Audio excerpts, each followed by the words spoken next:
Solução de equações não lineares. Raízes de equações univariáveis.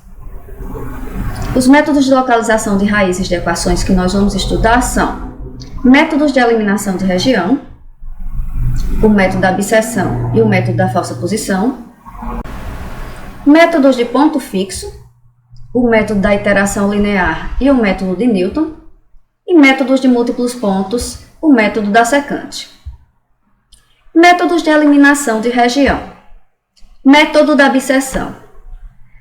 No método da bisseção, determina-se um intervalo inicial que enquadre o zero da função, e esse intervalo vai sendo sucessivamente diminuído pela metade, sempre contendo o zero da função em cada intervalo posterior, até que se chegue no intervalo muito pequeno que contenha ainda o zero da função.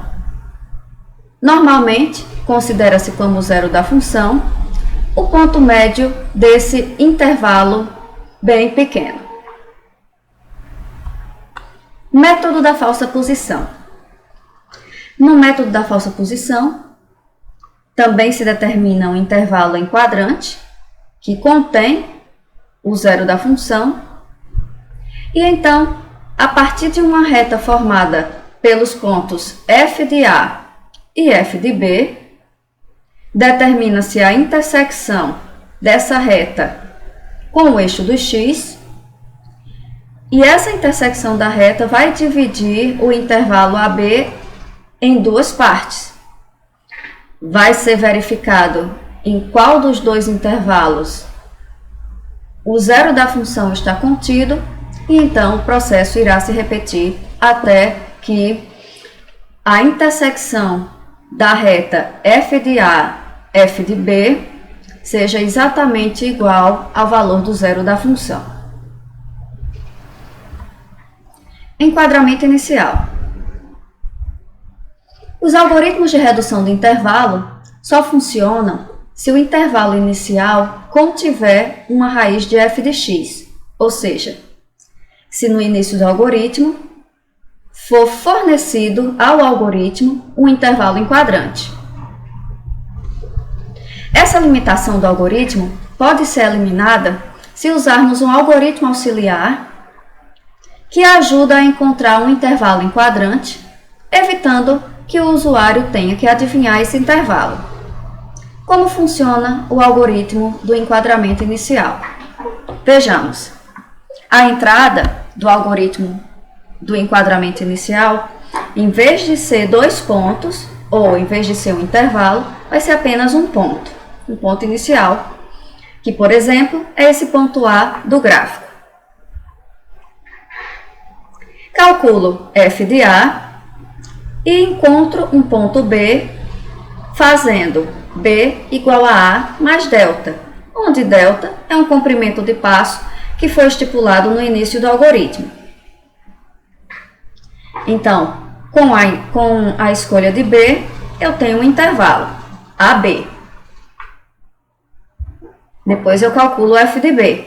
Por quê? Porque eu preciso verificar se esse intervalo inicial AB contém o zero da função. Como eu faço isso? Multiplicando f de A por f de B. Caso f de A mais f de B seja maior do que zero, então significa que as duas funções têm o mesmo sinal. Aqui no exemplo, nós temos f de A negativo e f de B negativo, porque ainda estão nessa parte aqui abaixo do eixo do x.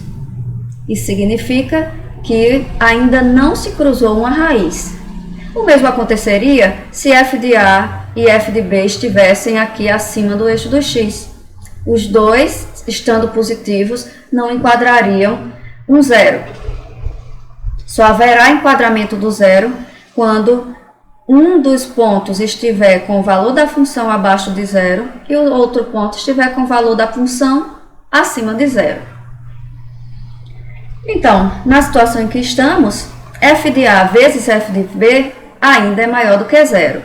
Então, eu preciso andar um pouco mais para frente.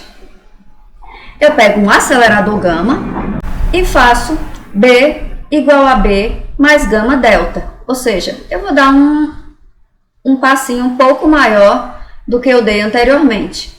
E novamente, vou verificar se f de A vezes f de B é menor que zero. Caso seja, significa que eu encontrei o intervalo em quadrante, o que ainda não é o nosso caso. Então, eu vou repetir. Eu vou andar novamente com B, um novo passinho, B igual a B mais gama delta, e desta vez eu consegui passar do zero da função. O que significa que f de B está lá em cima e f de A está lá abaixo de zero. O que vai fazer com que f de A vezes f de B seja menor que zero, e então eu posso terminar o meu algoritmo porque eu encontrei um intervalo em quadrante. Além disso, eu atribuo um contador de iterações. Para que eu coloco esse contador de iterações? Vamos supor o seguinte, que em vez da minha primeira estimativa A, lá no começo, perto do zero, eu tivesse chutado uma estimativa depois da raiz. O que iria acontecer? Quando eu fizesse B igual a A mais delta, e B igual a B mais gama delta, eu estaria com o meu intervalo sempre indo para além da minha raiz. E eu nunca iria conseguir enquadrar a minha raiz. Então, o que é que eu faço? Eu atribuo esse contador de iterações e a partir de um certo número de iterações em que eu ainda não consegui encontrar um intervalo quadrante, eu começo a desconfiar que tem alguma coisa errada. Então, por exemplo, se eu contar 20 iterações para frente e ainda assim não encontrar um intervalo quadrante, eu volto, apago tudo que eu fiz, volto para a minha estimativa A e faço com que delta seja igual a menos delta, ou seja, eu inverto o sentido da caminhada. E então o B vai passar a ser encontrado à esquerda de A. E aí sim, quando eu começo a caminhar com B, B igual a A mais delta, B igual a B mais gama delta, aí sim eu consigo encontrar o intervalo em quadrante. E aí eu posso partir para qualquer um dos meus dois algoritmos que nós estudamos agora. O método da falsa posição ou o método da bisseção. Métodos de ponto fixo. Esses métodos são bem importantes porque eles são a versão univariável dos métodos que deram origem aos programas de fluxo de carga. O primeiro é o método da iteração linear, que é o equivalente univariável do método de Gauss. Como funciona? Dada uma função f de x, no nosso desenho aqui ela está plotada em preto, eu escrevo x igual a f de x, ou seja, eu reorganizo a minha função de maneira que ela possa ser escrita, em vez de f de x igual a zero, ela seja escrita na forma x igual a f de x. Graficamente, isso vai significar o seguinte: eu tenho a minha função original, f de x, e quando eu escrevo na forma x igual a g de x, está aqui a função x em azul, e essa vermelha, por exemplo, é a função g de x. No mesmo lugar onde a reta x cruza a função g de x, é o ponto em que ocorre o zero da função f de x. E vai ser bem mais fácil trabalhar com x igual a g de x do que com f de x diretamente. Por quê? Porque determinamos um algoritmo bem simplificado. De que forma? A próxima estimativa do zero da minha função, que seria o xk mais 1, é igual ao valor da função g calculada na estimativa anterior do zero da minha função. Vamos ver como é que isso se comporta graficamente. Nós temos a função x em verde. E temos a função g de x em magenta. A função f de x está aqui em vermelho, cruzando o zero bem neste ponto. E neste ponto aqui está o cruzamento de x com g de x. De acordo com o algoritmo, a próxima estimativa do meu x é igual ao cálculo de g de x na estimativa anterior. Nós temos aqui a sequência de convergência desta função. Esses são todos os passos que o algoritmo da iteração linear leva para, a partir da estimativa inicial 0,05, ele chegar no zero da função, que é 0,9286. Então, como funciona? Eu forneço a estimativa inicial 0,05. 0,05, então, é o xk. Eu preciso calcular g de x em 0,05, que vai dar mais ou menos, esse por aqui é 0,3684.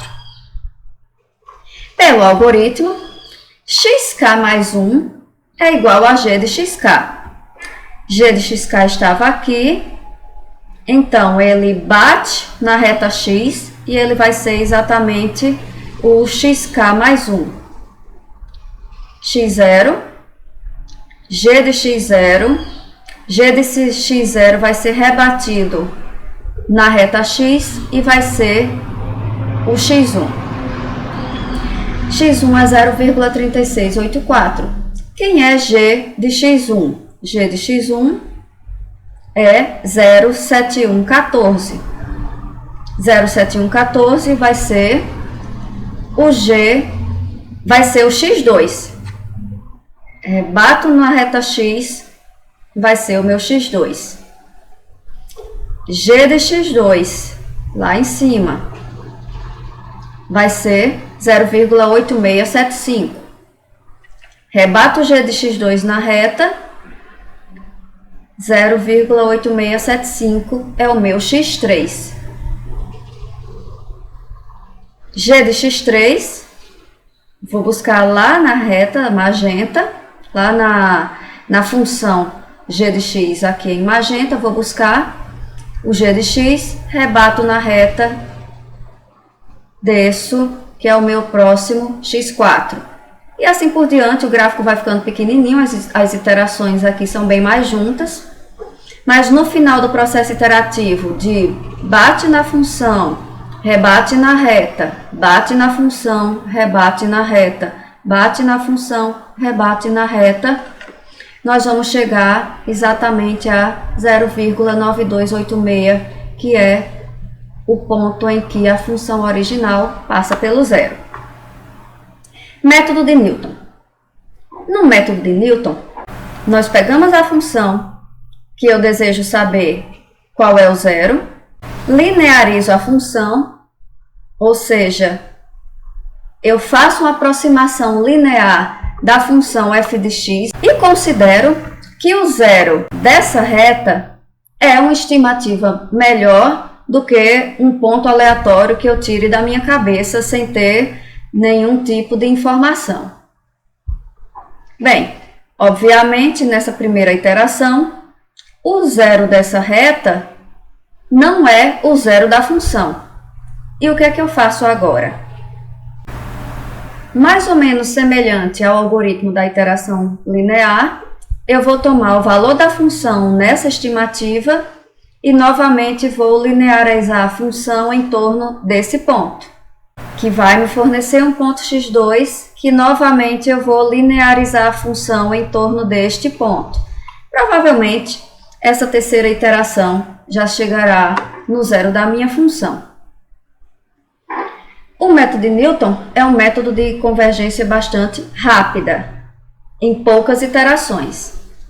O inconveniente dele é que ele precisa do cálculo da derivada da função. Esse inconveniente, ele pode ser mitigado pelo método da secante.